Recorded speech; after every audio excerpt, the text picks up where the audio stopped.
welcome back. Question number 25. How do I know if a home is in a flood zone? Okay, so this is a really good question. I get asked this pretty often actually. When you're searching for homes, it doesn't always tell you exactly what flood zone you're in. And sometimes what you see on like Zillow or Realtor.com or things like that could actually be inaccurate. So I will put the link in the description for this video of the FEMA website where you can actually type in an address and it will show you exactly what flood zone it's in. You do have to kind of zoom in on the map, but again, you are looking for X. X means technically a no flood zone. It just means, doesn't mean that it will maybe never be a flood zone, but for the time being, that is what the home is rated in. And if it tells you anything other than that, then that would be in a flood zone. You're also, when you look at the map, you are looking to make sure the structure is in a flood zone X. If the structure is in X, you more than likely do not need flood insurance. Sometimes there's like a little sliver of a backyard that might have like an AE flood zone.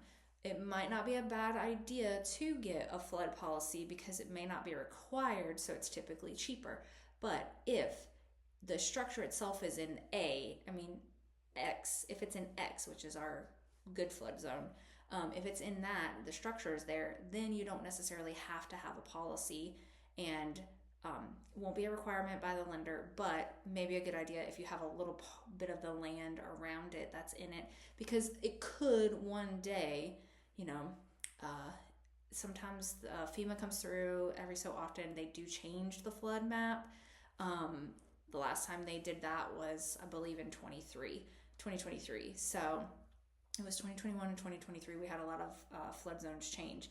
So if you check that and you see a little bit of the property is in a flood zone, it might be a good idea to get a policy just in case, because you do never know if they end up putting the whole structure and home and they move that floodplain eventually. Not a requirement, obviously, if it's not, the structure's not in the flood zone, but it could end up being in there, and sometimes they don't tell you. So it is a good idea to kind of check the map every so often. I have run into an instance before where one of my sellers, we had no idea when they bought this house, flood zone X, 2021 came through, FEMA changed the floodplain. Their home was then now in a flood zone and no one alerted them. They didn't get a letter, nothing. So they had no idea, and when we went to sell their house, it made it more challenging because we didn't even know that. So you do need an elevation certificate if you're going to get flood insurance. That is one of the things that will be needed in order to get an accurate quote, and a survey company can do that for you.